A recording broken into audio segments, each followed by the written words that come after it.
José Saramago was born in 1922 to a family of peasant farm workers in the village of Azinhaga, 1 hour northeast of Lisbon. At the age of 2, he moved to Lisbon with his family, but would return to Azinhaga every summer to spend time with his grandparents. In order to escape the heat, his grandfather would take young José to sleep under fig trees in the open air. And to beguile the time, the old man would tell the young boy stories until one of them fell asleep. These stories, Saramago later reflected, set the universe in motion for me with just a few words.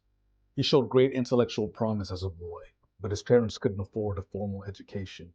So at the age of 12, he enrolled in a trade school where he studied to be a mechanic. His late teen years were spent working in a shop by day, and his evenings in the library. No professors, no curriculum, just a combination of borrowed books and passion. He taught himself literature, French, philosophy, and by sheer determination, he forged for himself a place in the world of words. First as a typesetter for a newspaper, then as an editor, a translator, and eventually a journalist. The boy who couldn't afford books was now making his living with literature.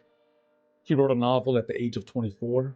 Then later on, he published some works of poetry, and almost all of it went completely unnoticed. He wouldn't risk revealing his writing again until the age of 52. By that time, he had unmistakably found his voice, and the whole world perked up to listen. Through impossible scenarios, Saramago showed the world what should have been impossible to miss. He had fine-tuned his style.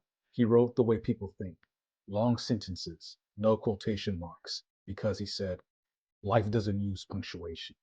As a communist and atheist, he was viewed with suspicion by both the government and the church.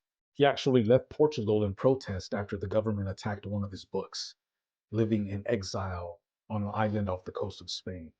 He kept writing, kept speaking his mind, kept being a voice for the downtrodden of the world. And in 1988, he was vindicated when he became the first Portuguese author to receive the Nobel Prize in Literature at the age of 76. He continued to write his stories right up to the end. His remains are buried in front of the foundation in Lisbon that preserves his work and legacy, under a fig tree transplanted from Azinhaga, the same kind of tree that he rested under when he listened to his grandfather's stories.